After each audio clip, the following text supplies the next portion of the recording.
Hello learners, welcome to my channel enlighten knowledge. आज हम rent chapter में discuss करने जा रहे हैं the most important Ricardian theory of rent, जिसको क्या कहते हैं, क्लासिकल थ्योरी ऑफ रेंट का नाम भी दिया जाता है, because Ricardian is the classical economist जिन्होंने ये थ्योरी आपकी दी थी। वीडियो शुरू करने से पहले बता देती हूँ, आप अपना टेलीग्राम चैनल ज्वाइन कर सकते हैं। वहाँ पर हर एक वीडियो की आपको PDF फाइल मिल जाएगी। साथ ही में फेसबुक पेज को भी लाइक कर दीजिएगा, लिंक आपको डिस्क्रिप्शन बॉक्स में मिल जाएगा। अब स्टार्ट कर लेते हैं रिकार्डियन थ्योरी या फिर क्लासिकल थ्योरी ऑफ रेंट के बारे में। जो आपके एमिनेंट इकोनॉमिस्ट है डेविड रिकार्डो, उन्होंने सबसे पहले एक सिस्टमेटिक थ्योरी दी थी रेंट की अपनी बुक में principles of political economy and taxation. इस बुक में उन्होंने सबसे पहले सिस्टमेटिक वे से रेंट थ्योरी को एक्सप्लेन किया था। प्रियोरियर टू रिकार्डो, मतलब रिकार्डो से पहले भी इस थ्योरी को एक्सप्लेन किया गया था, जैसे कि फिजियोक्रेट्स एंड एडम स्मिथ के द्वारा रिगार्ड किया गया था रेंट को, that is a bounty of nature. इन्होंने बताया था कि जो आपका रेंट है ना, वो क्यों होता है, क्योंकि एक तरह का ये गिफ्ट है नेचर के द्वारा जो दिया गया है। नेचर आप पे बहुत ज़्यादा दयालु थी, काइंड थी, जिस वजह से रेंट का अराइज होता है। According to them, the amount of labour employed for the cultivation of land is rewarded by nature, कि आपने लैंड पे कुछ ना कुछ लेबर को लगाया है, उनको कुछ बदले में कुछ रिवॉर्ड मिलता है, ठीक है ना, बाय यील्डिंग प्रोड्यूस। और जो प्रोडक्शन हो रही है, लेबर कम लगाया है लेकिन प्रोडक्शन बहुत ज़्यादा हो रही है। इन दोनों के डिफरेंस अगर निकाला जाए, जो डिफरेंस एक्सेस प्रोडक्शन निकल के आती है, उसको उन्होंने नाम क्या दिया, रेंट का, नेट प्रोडक्ट या फिर रेंट का नेम दिया, क्योंकि लेबर इन्वॉल्व आपकी कम हुई है, प्रोडक्टिविटी बहुत ज़्यादा हुई है, जो एक्सेस प्रोडक्शन हुई है उसको ही हमने नाम क्या दिया, रेंट का। ये था जो आपके फिजियोक्रेट्स और एडम स्मिथ के द्वारा। लेकिन रिकार्डो के अकॉर्डिंग रेंट क्या है, rent is the result of niggardliness of the nature. अगर निगार्डलीनेस क्या होता है, अनकाइंडनेस। नेचर ने हमें मतलब क्या किया है, एक लिमिटेड स्कार्स रिसोर्स दिया है, जिस वजह से रेंट अराइज होता है। प्रियोरियर टू रिकार्डो, अब इससे भी पहले जो क्लासिकल इकोनॉमिस्ट था जेम्स एडरसन, उन्होंने क्या बताया कि रेंट क्यों अराइज होता है, क्योंकि there is difference in the fertility of land. क्योंकि हमारी जो लैंड है उसकी फर्टिलिटी क्या है, अलग अलग है। अगर हमने इंक्रीज करनी है एग्रीकल्चर प्रोडक्टिविटी, जब एक्सटेंसिव कल्टीवेशन किया जाता है, एक्सटेंसिव का मतलब है बहुत सारी लैंड्स आपके पास अवेलेबल है प्रोडक्टिविटी करने के लिए, then inferior land is also brought under cultivation. तो हम लोग क्या करते हैं, सबसे जो घटिया लैंड होती है, जहाँ पे फर्टिलिटी बहुत कम होती है, उनको भी क्या है, कल्टीवेशन में लेके आया जाता है। कॉन्सिक्वेंटली जो हमने एक्स्ट्रा प्रोड्यूस की, ऑब्टेन्ड की सुपीरियर लैंड से, और जो हमने इन्फीरियर लैंड से की, उन दोनों को माइनस कर दिया जाता है, ठीक है ना। तो उससे उसका मतलब वो क्या होता है, रेंट निकल के आता है। अकॉर्डिंगली माल्थस ने क्या किया, अब देखो एडरसन ने क्या किया, क्योंकि डिफरेंस होती है फर्टिलिटी ऑफ लैंड में, जिस वजह से रेंट अराइज होता है। माल्थस ने कहा कि एग्रीकल्चर प्रोड्यूस को इंक्रीज किया जा सकता है इंटेंसिव कल्टीवेशन में भी। इंटेंसिव का मतलब है एक गिवन पीस है लैंड का, उसी में ही आप लोग बार बार प्रोडक्टिविटी, ज़्यादा लेबर, ज़्यादा कैपिटल लगाकर प्रोडक्टिविटी इंक्रीज करवाने की कोशिश कर रहे हो। तो माल्थस ने कहा कि अगर इंटेंसिव कल्टीवेशन होती है गिवन पीस ऑफ लैंड पे, लेकिन इसमें क्या है, ऑपरेशन कौन सा लागू होता है, लॉ ऑफ डिमिनिशिंग रिटर्न्स। अगर हम ज़्यादा से ज़्यादा लेबर कैपिटल को अप्लाई करवा रहे हैं एक लैंड पे, सो देयर मार्जिनल प्रोडक्टिविटी उसकी क्या होनी शुरू हो जाती है, कम होनी स्टार्ट हो जाती है। दस जो एक्स्ट्रा प्रोड्यूस हुई इंट्रा मार्जिनल, मतलब जो पहले की हमने यूनिट्स लगाए हैं लेबर के, उन्होंने एक्स्ट्रा प्रोडक्शन की over the produce of marginal unit. Marginal unit मतलब सबसे जो लास्ट वाला हिस्सा होता है, उसने क्या प्रोड्यूस की, उन दोनों को माइनस कर दिया जाता है, वो निकलता है हमारा रेंट निकलता है। तो extra produce of intra marginal units over the marginal unit. इसीलिए रिकार्डो ने अब अपनी थ्योरी में क्या किया, उसने सभी के जो व्यूज़ थे ना, उसको कोलेक्ट कर लिया, कोऑर्डिनेट कर दिया। उसने एंडरसन को भी ले लिया, मतलब जिसने कहा था लैंड की फर्टिलिटी डिफरेंट होती है एक्सटेंसिव कल्टीवेशन वाली, और उसने माल्थस का ओपिनियन भी ले लिया इंटेंसिव कल्टीवेशन वाला, जिससे रिकार्डो ने अपनी थ्योरी को एक्सप्लेन किया। अब ऑप्शंस पढ़ लेते हैं। That there is difference in the fertility of land, land की डिफरेंस होगी फर्टिलिटी। कुछ लैंड्स बच्चे सुपीरियर है, फर्टाइल है, और कुछ लैंड्स इन्फीरियर है, मतलब लेस फर्टाइल होंगी। सेकंड है, from the point of view of entire economy में अगर देखा जाए तो सप्लाई लैंड की क्या रहेगी, फिक्स रहेगी, इसको ना ही बढ़ाया जा सकता है ना ही घटाया जा सकता है। लैंड का सिर्फ और सिर्फ एक ही यूज़ है, दैट इज़ कल्टीवेशन, और कोई लैंड का यूज़ नहीं होगा। परफेक्ट कंपटीशन प्रिवेल करेगा आपकी प्रोडक्ट मार्केट में, hence one kind of agriculture production sell in the entire market at one price, मतलब एग्रीकल्चर प्रोडक्शन का एक ही काइंड हम लोग सेल करवा रहे हैं एक ही प्राइस पे। Law of diminishing returns apply होता है आपका एग्रीकल्चर में। देयर एग्जिस्ट मार्जिनल या फिर नो रेंट लैंड, कि ऐसी भी लैंड एग्जिस्ट करेगी जिसमें कोई रेंट पे ही नहीं करना पड़ेगा। Land is cultivated in order to its fertility, मतलब सबसे पहले फार्मर्स उस लैंड को कल्टिवेट करेंगे जिसकी फर्टिलिटी क्या होगी सबसे ज़्यादा, और बाकी दोबारा से कम वाली फर्टिलिटीज़ को बाद में वो लोग कल्टिवेट करेंगे। फर्टिलिटी ऑफ लैंड क्या है, ओरिजिनल है एंड इनडिस्ट्रक्टिबल, मतलब गॉड गिफ्टेड है। गॉड ने हमें जो फर्टिलिटी दे दी लैंड की वही ओरिजिनल है और इसको कोई भी डिस्ट्रॉय नहीं कर सकता। डिमांड फॉर एग्रीकल्चर प्रोडक्ट्स क्या है, इंक्रीज होते हैं विद इंक्रीज इन पॉपुलेशन। अब पॉपुलेशन बढ़ गई जिससे डिमांड जो होगी एग्रीकल्चर प्रोडक्ट्स की वो भी क्या हो जाएगी, इंक्रीज हो जाएगी। लास्ट है आपका कि कॉस्ट ऑफ प्रोडक्शन जो है प्रोड्यूस वो किस पे डिपेंड करती है कि कितनी लेबर आप लोग स्पेंड कर रहे हो। In order to bring all kinds of land under cultivation, सभी काइंड्स ऑफ लैंड को कल्टीवेशन में लेने के लिए कुछ लेबर क्या यूनिफॉर्म लेबर को अप्लाई किया जाएगा, इसीलिए जो कॉस्ट ऑफ प्रोडक्शन होगी वो भी क्या होगी, यूनिफॉर्म होगी। मतलब हर लैंड में ना आपकी same labour same cost apply हो रही है, लेकिन बट अमाउंट ऑफ प्रोड्यूस जो प्रोडक्शन हो रही है वो डिफरेंट होगी। अब देखो प्रोडक्शन क्यों डिफरेंट होगी, क्योंकि कुछ लैंड ज़्यादा फर्टाइल है कुछ लैंड कम फर्टाइल है, लेबर सेम यूज़ करवा रहे हो, कॉस्ट आपका खर्चा सेम आ रहा है, लेकिन प्रोडक्टिविटी क्या हो रही है, डिफरेंट हो रही है। तो ये थे अजम्पशंस। अब बात करते हैं स्टेटमेंट ऑफ द थ्योरी। रिकार्डो के थ्योरी को हम लोग एक्सप्लेन करेंगे with example of a newly settled country. एक नई कंट्री सेटल डाउन हुई है। अब नई कंट्री में इनिशियली पहले जो पॉपुलेशन है बहुत कम है, तो पॉपुलेशन कम है इसका मतलब लैंड की सप्लाई ज़्यादा हो गई और डिमांड क्या हो गई, कम। समझ आया? पॉपुलेशन अभी थोड़ी है, लोग मतलब डिमांड करने वाले थोड़े हैं, लेकिन गॉड के द्वारा हमें जो लैंड मिली है वो बहुत ज़्यादा है, सप्लाई लैंड की ज़्यादा है, because land is a free gift of nature. So अब क्या हुए, नए सेटलर्स आएंगे उनको लैंड मिल जाएगी फ्री ऑफ कॉस्ट में without any rent, because of difference in fertility. अब फर्टिलिटी में डिफरेंस है, तो they first of all bring the most fertile land. Most fertile land को हमने नाम दे दिया ए ग्रेड लैंड।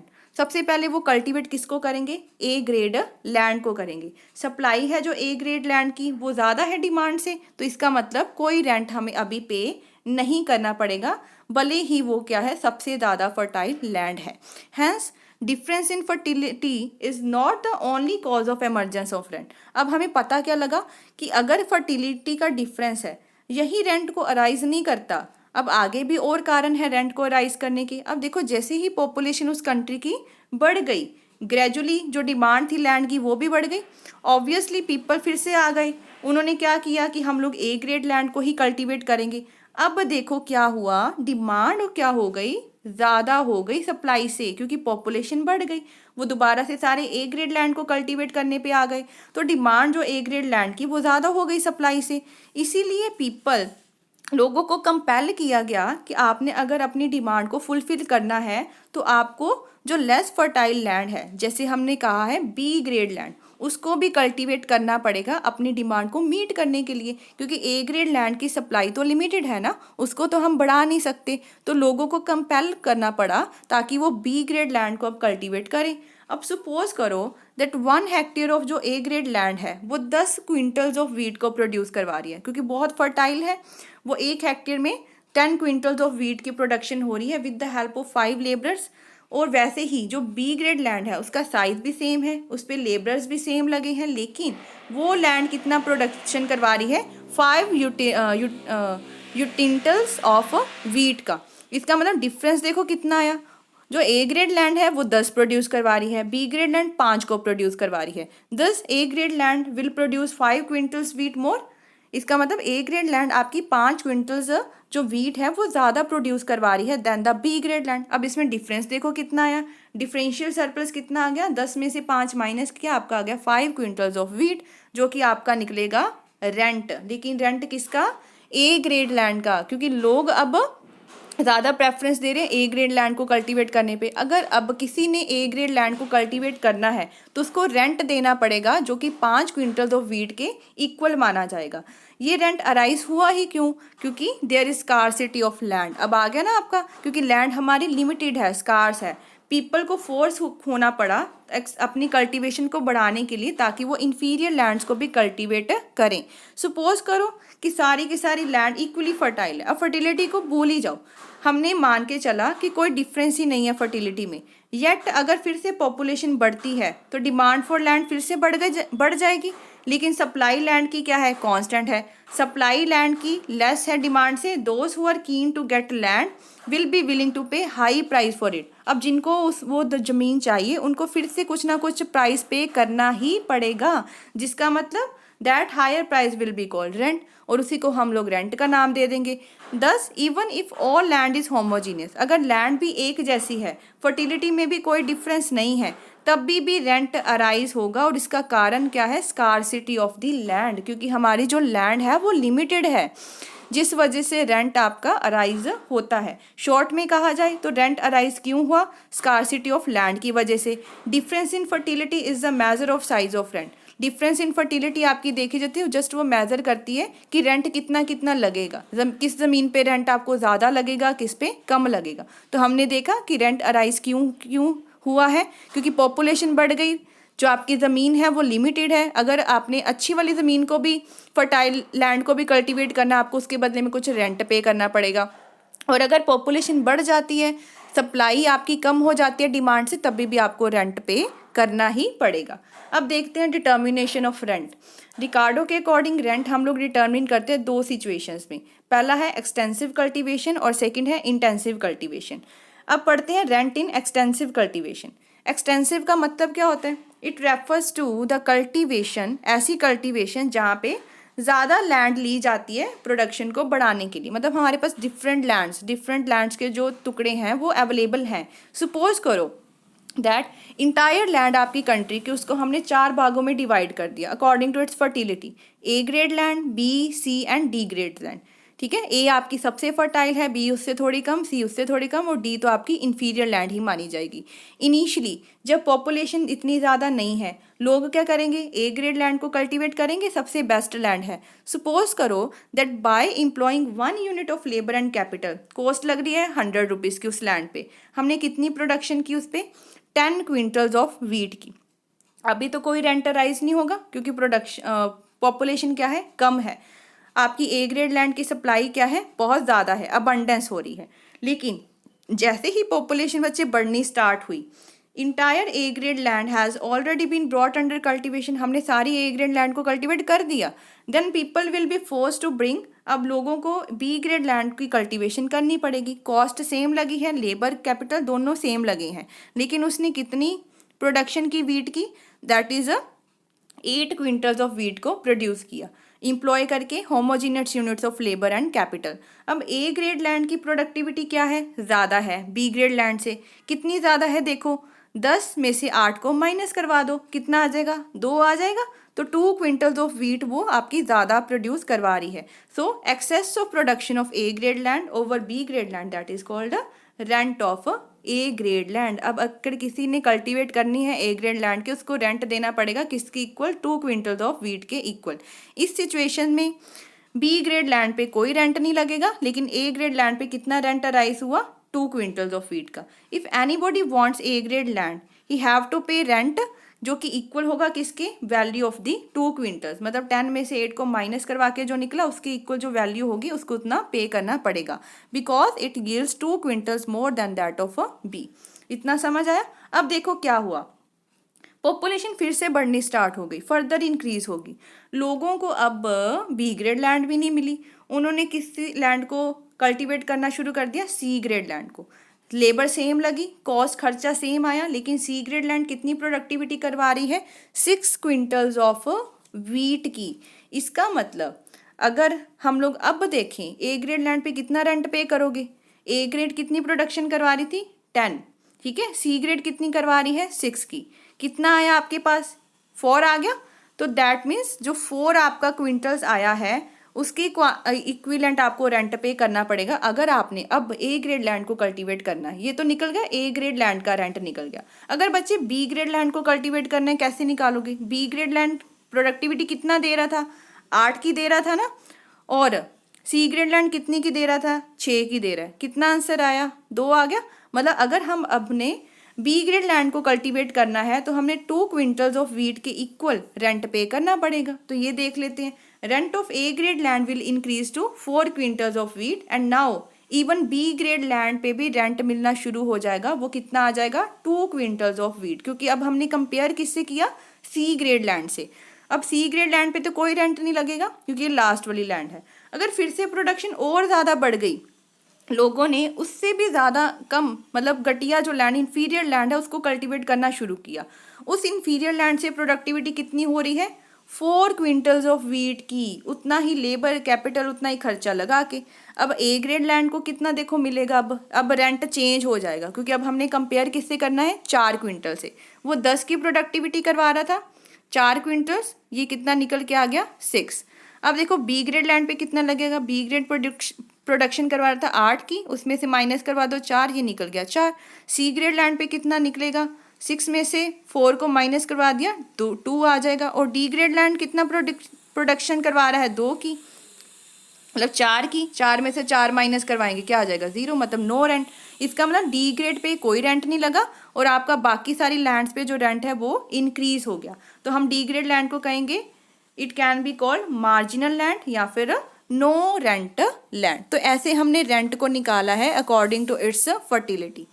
आगे अब इसका देख लेते हैं कि कैसे है। ए ग्रेड लैंड पे बच्चे देखो 10 जो मतलब आउटपुट प्रोडक्टिविटी हो रही थी, कॉस्ट सेम लग रही थी, सरप्लस कितना आया, इससे कंपेयर करना है मार्जिनल लैंड से। 10 में से 4 माइनस करवा दिया 6, तो रेंट आपका 6 आ गया।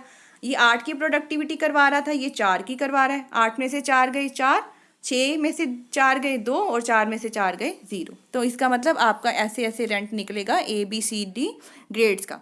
अब हम इसकी कर्व बना लेते हैं। कर्व बिल्कुल सिंपल ही बनेगी इसकी कि कैसे आपने रेंट को निकालना है। नीचे बच्चे आपके ग्रेड्स आ जाएंगी लैंड की, जैसे कि ये ओ आ गया आपका ओरिजिन, ये ए ग्रेड लैंड कितनी प्रोडक्टिविटी करवा रहा है, बी करवा रहा है, सी और डी आ जाएगा। ये अलग अलग प्रोडक्टिविटी है। अच्छा, ए ग्रेड लैंड कितनी प्रोडक्टिविटी करवा रहा था, 10 यूनिट्स की। बी ग्रेड लैंड आपकी कितनी करवा रहा था, 8 की। सी ग्रेड लैंड आपकी करवा रहा था 6 की और डी ग्रेड लैंड आपकी करवा रहा था 4 की। अब रेंट किस पे राइज हुआ है, ए बी और सी ग्रेड लैंड पे। डी पे तो कितना कोई यहाँ पे मतलब कोई रेंट नहीं ना लगा आपका, क्योंकि 4 माइनस 4 करवा दिया 0 ही आ गया था। तो दैट मीन्स जो ये पोर्शन है ना ऊपर वाला, ये क्या है, रेंट का पोर्शन, कि इस पे हमने रेंट को निकाला है। जैसे कि ये 10 प्रोडक्टिविटी करवा रहा है, उसमें से 4 वाले को माइनस किया था, 6 रेंट आया था ना, तो ये सारा कुछ इसका हिस्सा निकाला गया, डिफरेंस निकाला गया है। तो ये था आपका एक्सटेंसिव कल्टीवेशन की फर्स्ट डायग्राम जो हमने रेंट को निकाला है, क्योंकि ये 4 वाले पे कोई रेंट नहीं लगेगा, जो हमने यहाँ पे इसको शेड नहीं करना, ऊपर वाले हिस्से को ही शेड करना है जो आपका रेंट निकल के आएगा। अब डिटर्मिनेशन हम रेंट की कर सकते हैं कॉस्ट कर्व की हेल्प से भी। अब यहाँ पे मैंने जस्ट एक्सप्लेनेशन दी है, आगे हम इसकी कॉस्ट कर्व्स को बनाएंगे, तो ये सारी पहले से ही एक्सप्लेनेशन है, ये आप पढ़ लीजिएगा। आगे मैं इसकी डायग्राम को एक्सप्लेन कर देती हूँ। अब आपकी कॉस्ट कर्व्स के अकॉर्डिंग डायग्राम बनेगी। अब देख लेते हैं कि ये डायग्राम आपको कैसे बनानी है।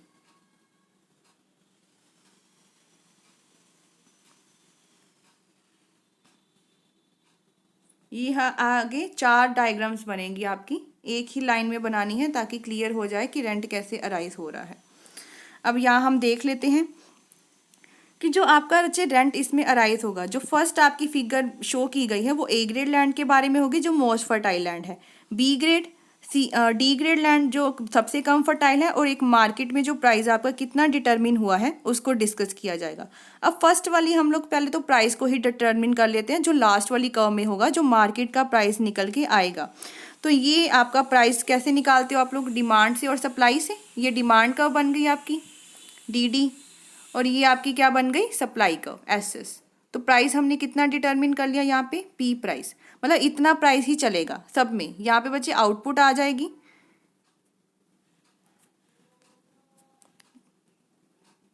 ठीक है, यहाँ पे मतलब आपकी क्वांटिटी आउटपुट आ जाएगी नीचे की तरफ, और ऊपर आपका क्या आ जाएगा, प्राइस आ जाएगा। प्राइस मतलब रेवेन्यू या फिर कॉस्ट आ जाएगी, मतलब इतना ही प्राइस चलेगा।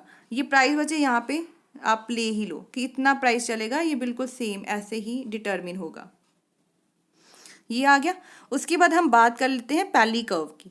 ये आपने दिखता कैसे है कि एवरेज कॉस्ट और मार्जिनल कॉस्ट के डिफरेंस को निकाल के, मतलब अब हम देखते हैं कि आपकी एवरेज कॉस्ट अगर ये है, एवरेज कॉस्ट, मार्जिनल कॉस्ट क्या है, नीचे से कट करके जाती है, ये आ गई आपकी मार्जिनल कॉस्ट आ गई है। ठीक है, अब डिटर्मिन कैसे करना है, कितना आउटपुट मतलब निकल के आ रहा है, तो यहाँ पे हम ले लेते हैं ये वाला पार्ट, ये पोर्शन हमारा निकल के आया, ये आगे एक्सप्लेन किया जाएगा, ये OM आउटपुट। ठीक है, ये आपका जो प्राइस तो P डिटर्मिन हुआ था, ये आप P पॉइंट ले लो, ये B पॉइंट ले लो।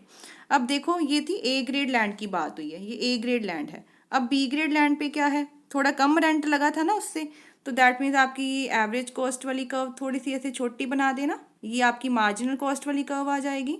ये एवरेज कॉस्ट, ये मार्जिनल कॉस्ट यहाँ पे डिटर्मिन हुआ है, ये वाला पोर्शन आ गया।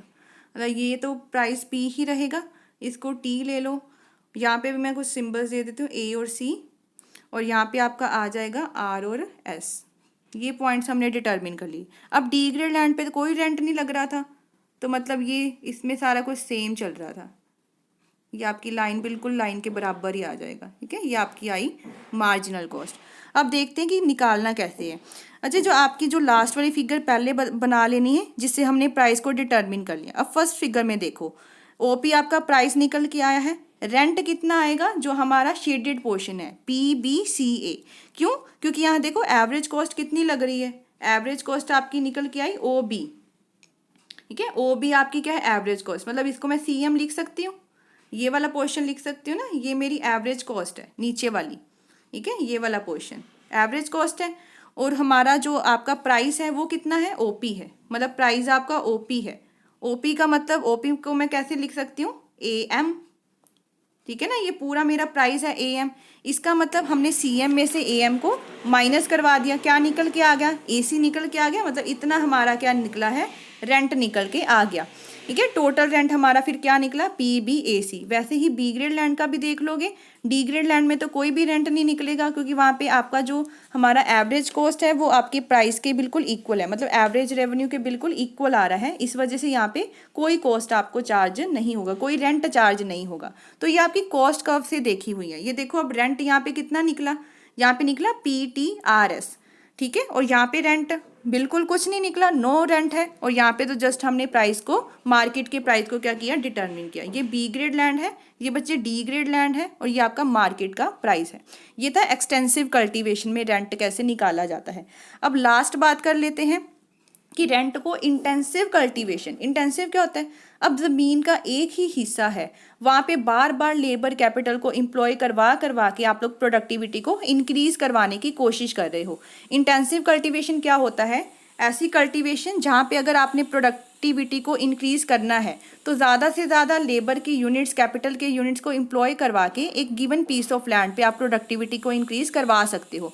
अब इंटेंसिव कल्टीवेशन के अंदर देखो, जब हम ज़्यादा यूनिट्स ऑफ लेबर कैपिटल को इंक्रीज करवाना शुरू करवा देते हैं ना, तो हमें क्या मिलते हैं, डिमिनिशिंग रिटर्न्स। डिमिनिशिंग मतलब वो हमें अब इतनी प्रोडक्टिविटी इंक्रीज करके नहीं देंगे, बार बार लिमिट से ज़्यादा लेबर कैपिटल यूज़ करवाओगे तो हमें प्रोडक्टिविटी कम होनी स्टार्ट हो जाएगी, it will rise but at a diminishing rate because of the operation of the law of diminishing return। Consequently देखो, एक फार्मर है, वो अप्लाई करवाता जा रहा है ज़्यादा से ज़्यादा लेबर और कैपिटल के यूनिट्स एक ही लैंड पे, till such time as the price of marginal output becomes equal to the marginal cost. जहाँ पे उसकी मार्जिनल आउटपुट का मतलब प्राइस जो मार्जिनल कॉस्ट के इक्वल नहीं ना आ जाता, तब तक वो एम्प्लॉय करवाता जा रहा है। ठीक है, all dosages prior to this dose. अब लास्ट वाली डोज से जो आगे जितनी भी डोसेज होंगी ना, उसको क्या कहा जाता है, इंट्रा मार्जिनल डोसेज, मतलब लेबर कितना आप लोग एम्प्लॉय करवाते जा रहे हो वो आ जाएगा। तो अगर हम लोग इंट्रा मार्जिनल डोसेज में और जो आपकी लास्ट डोज है, मार्जिनल डोज है, उसमें से अगर माइनस करवा देंगे तो वो आपका रेंट निकल के आ जाएगा। अच्छा, फिगर की हेल्प से और भी क्लियर हो जाएगा। इंट्रा मार्जिनल डोसेज होता है जो आप पहले की डोसेज, मतलब कितनी पहले लेबर यूज़ करवा रहे हो ना, वो कितनी प्रोडक्टिविटी दे रहे थे, और जो आपने लास्ट वाली, बिल्कुल लास्ट वाले लेबर को एम्प्लॉय किया वो कितनी प्रोडक्टिविटी दे रहा है, उसमें से जो डिफरेंस निकालेंगे ना वो आपको होता है रेंट का फॉर्म देता है। अब देखो, dosage of labour and capital show करवाएंगे हम लोगों OX एक्सिस पे, और जो आपकी प्रोडक्टिविटी होगी वो OY एक्सिस पे शो करवाई जाएगी। अब यहाँ पे देख लेते हैं कैसे निकलेगा। पता लगे एक्स एक्सिस पे होगा कि लेबर और कैपिटल की कितनी डोसेस को अप्लाई किया। ये ओ पार्ट हो गया, मतलब यहाँ पे हमने फर्स्ट डोज लेबर और कैपिटल की, यहाँ सेकंड अप्लाई की, यहाँ थर्ड की और यहाँ पे फोर्थ की। जब बच्चे फर्स्ट डोज अप्लाई की थी ना तो उसने हमें प्रोडक्टिविटी दी थी 8 की, ठीक है। जब सेकंड अप्लाई की तो यही होता है डिमिनिशिंग रिटर्न्स चल रहे हैं ना, उसने दी 6 की। उसके बाद जो थर्ड डोज वाला था उसने दी आपको 4 की, और जो लास्ट वाला था उसने दी आपको 2 की। ये सारा कुछ यहाँ पे लिखा गया है quintals of wheat. Fourth dose marginal dose होगी और उसकी आउटपुट देखो कितनी निकली, 2 निकली। रेंट कैसे निकालते हैं? रेंट आपका कैसे निकलेगा, अगर मैंने फर्स्ट डोज वाले की रेंट निकालना है, उसने मुझे प्रोडक्टिविटी कितनी दी 8 की, ये इंट्रा मार्जिनल डोज होगी। लास्ट वाले ने मुझे प्रोडक्टिविटी कितनी दी 2 की, मतलब 2 वाला ही देखना है ना, लास्ट वाला देखना है। 2 की दी, कितना आ गया बच्चे 6 आ गया। अगर मैंने सेकंड डोज वाले की निकालनी है, इसने 6 दी, लास्ट वाले ने मुझे 2 दी, मतलब 4 आ गया। उसके बाद देखो इसने मुझे 4 दी, लास्ट वाले ने 2 दी, मतलब आंसर क्या आ गया 2 आ गया। और लास्ट वाले ने तो दी ही 2 है, 2 में से 2 माइनस करवा देंगे तो 0 रेंट। तो इसका मतलब ये वाला जो पोर्शन आपका निकल के आया ये क्या है, रेंट का पोर्शन। तो हमने मतलब इंटेंसिव कल्टीवेशन में भी रेंट को ऐसे निकालना है, डोसेस के अकॉर्डिंग निकालना है, क्योंकि यहाँ पे लॉ ऑफ डिमिनिशिंग रिटर्न्स लागू हो रहा है। अब नेक्स्ट भी इसकी जो एक और डायग्राम बनती है वो समझ लेते हैं। अब रेंट है जो इंटेंसिव कल्टीवेशन का एक और तरीके से निकाला जा सकता है, वो है आपकी एवरेज रेवेन्यू प्रोडक्टिविटी निकाल के और मार्जिनल रेवेन्यू प्रोडक्टिविटी को निकाल के। अब ये कर्व भी मैं डिस्कस करवा देती हूँ, वैसे ज़्यादा आपकी इंपॉर्टेंट है जो मैंने आपकी रेंट की कर्व्स को डिस्कस किया है, जिससे हमें रेंट का पता लग जाता है कि कितना निकला है। ये आपकी कॉस्ट कर्व्स के अकॉर्डिंग होता है। अब देखो यहाँ पे हमने क्या करना है कि सपोज करो जो आपकी डब्ल्यू जो लाइन यहाँ पे बनाई जाएगी, ठीक है, डब्ल्यू लाइन इसका सिंबॉलिक है। तो डब्ल्यू लाइन आपकी रिप्रेजेंट करती है कि कितनी कॉस्ट लगी लेबर और कैपिटल की परफेक्ट कंपटीशन के अंदर। इसका मतलब कॉस्ट और प्रोडक्टिविटी वाई एक्सिस पे शो करवाई जाएगी और लेबर और कैपिटल के यूनिट्स आपके एक्स एक्सिस पे शो हो जाएंगे। इनिशियली मैं क्या देखती हूँ कि जो आपकी प्रोडक्टिविटी कर्व्स जो होती हैं वो नीचे की तरफ जाती है। तो प्रोडक्टिविटी आपने एवरेज रेवेन्यू प्रोडक्टिविटी बना लेना, ये ऐसे जाएगी नीचे की तरफ। ये आ गई मेरी एवरेज रेवेन्यू प्रोडक्टिविटी, ठीक है। और उसके बाद हमने क्या बनानी है, मार्जिनल रेवेन्यू प्रोडक्टिविटी बनानी है।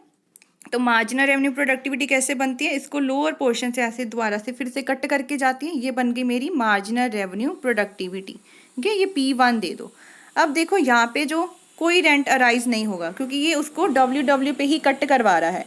इसका मतलब जो हमारा पॉइंट ये निकल के आया, ई पॉइंट निकल के आया, वो आपका क्या होता है, वो आपका इक्विलिब्रियम पॉइंट आएगा जहाँ पे आपका average revenue productivity, marginal revenue productivity और डब्ल्यू जो कर्व्स है सारे एक दूसरे के बराबर हो गए। इसका मतलब यहाँ पे हमें मैक्सिमम प्रॉफिट मिलेगा।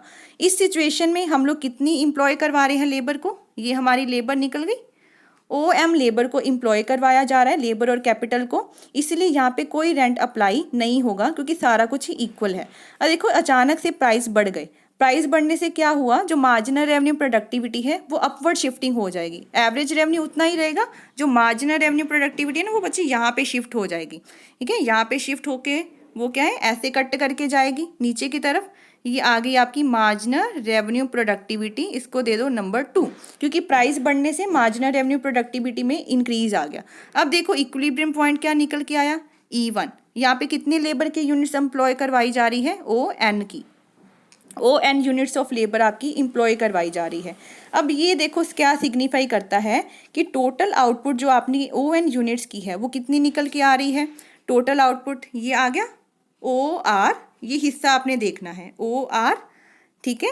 E1 ये आ गया, E1 एंड N, मतलब इतनी टोटल प्रोडक्टिविटी हो रही है। टोटल कॉस्ट कितनी लग रही है, ये वाली टोटल कॉस्ट है OW, मतलब W तक है OW E1 N। इसका मतलब अब हम क्या करेंगे, वही कॉस्ट में से आउटपुट जो आपने निकाली है उसको माइनस करवा देंगे। तो जो ये पोर्शन बन के आया, ये वाला पोर्शन, ये क्या है बच्चे, रेंट का पोर्शन, ठीक है ना। अब हमारा रेंट अराइज हुआ है, इसलिए WR E1 portion will be your rent. तो ये था जो दूसरी कर्व हमने कॉस्ट कर्व के अकॉर्डिंगली डिस्कस की है। इसमें आप अकेली सिंपल ऊपर वाली कर्व जो हमने पहले डिस्कस की है वो भी बना सकते हो। और ये भी बनाई जा सकती है। ठीक है, अब लास्ट है इसकी क्रिटिसिज्म को डिस्कस कर लेते हैं। ड्रॉबैक्स या क्रिटिसिज्म। पहला क्रिटिसिज्म वही जो आपने अजम्पशंस पढ़ी है ना बच्चे, उसी का ही आगे उल्टा है। क्रिटिसिज्म पहला क्या लोगे कि fertility of soil is neither original nor indestructible.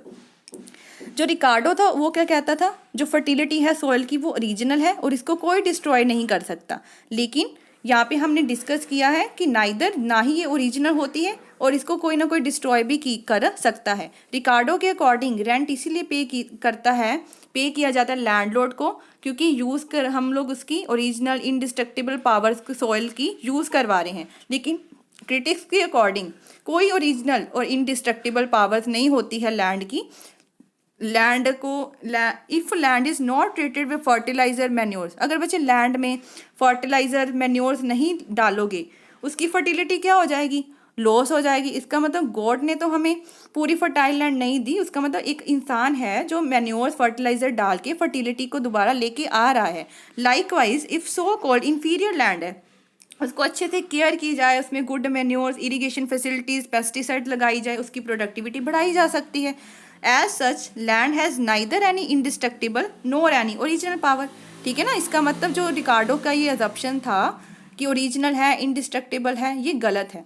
लेकिन इसी के रिएक्ट में क्रिटिसिज्म, इसी की रिएक्शन में प्रोफेसर हैनी क्या कहते देखो गॉड गिफ्टेड भी तो है ना ये सारा कुछ। अगर क्लाइमेट, रेनफॉल, ड्रफ जैसी कंडीशन आ जाए, अब ये तो ह्यूमन बींग ने तो नहीं क्रिएट की, ये नेचुरल फैक्टर्स हैं।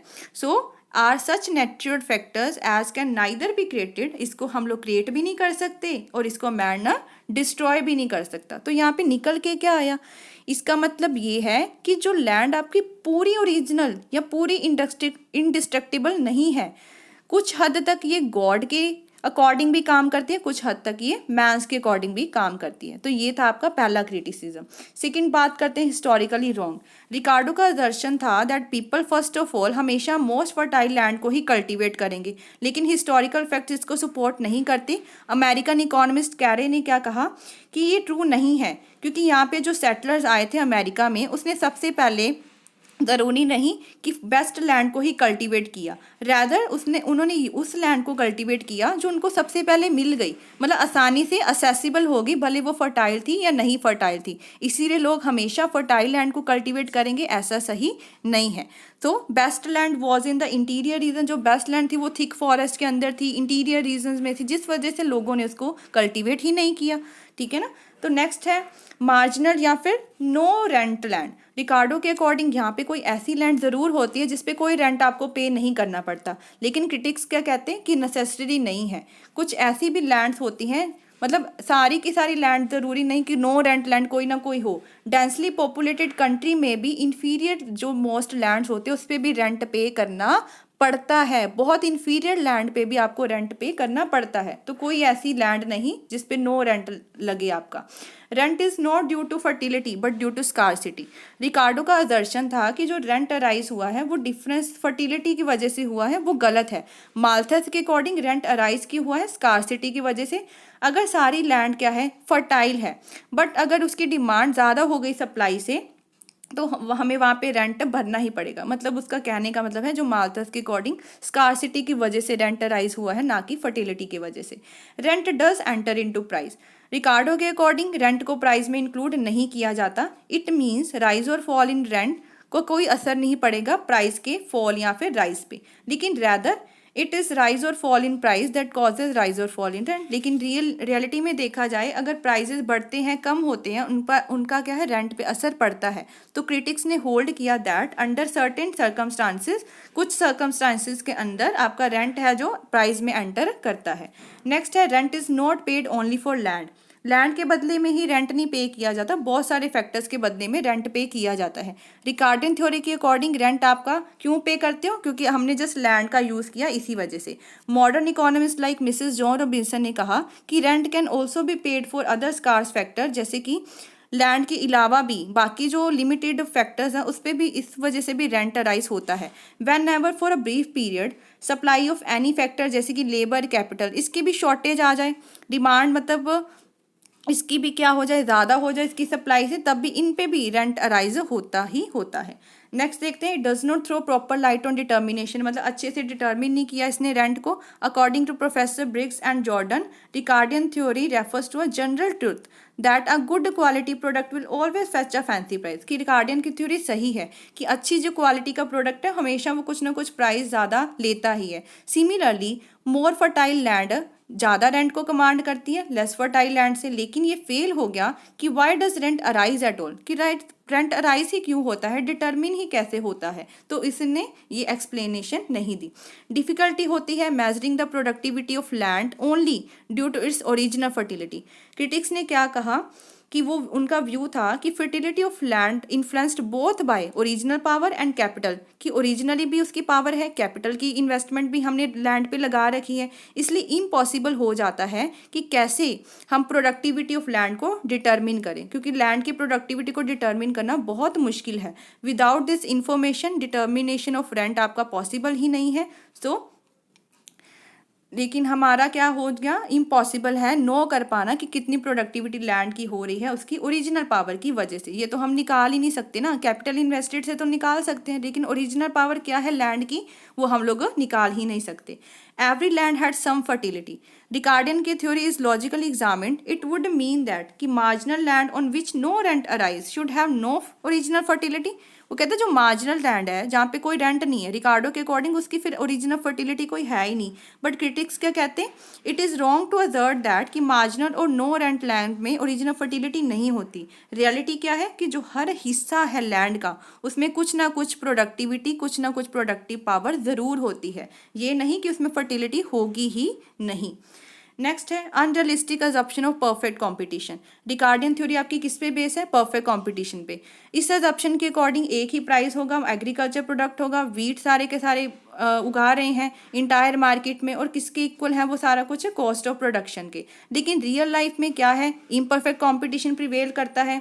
एग्रीकल्चर प्रोडक्ट उनकी क्वालिटी से जाना जाता है, अलग अलग सॉइल की अलग अलग क्वालिटी है, डिफरेंट डिफरेंट प्राइजेस हैं प्रोडक्ट के। सो रिकार्डो का assertion there will be one price for every, मतलब given agriculture produce at one time entire market में वो वैलिड नहीं है, क्योंकि हम इम्परफेक्ट कंपटीशन चलता है जिसमें अलग अलग आपका प्राइस निकल के आता है।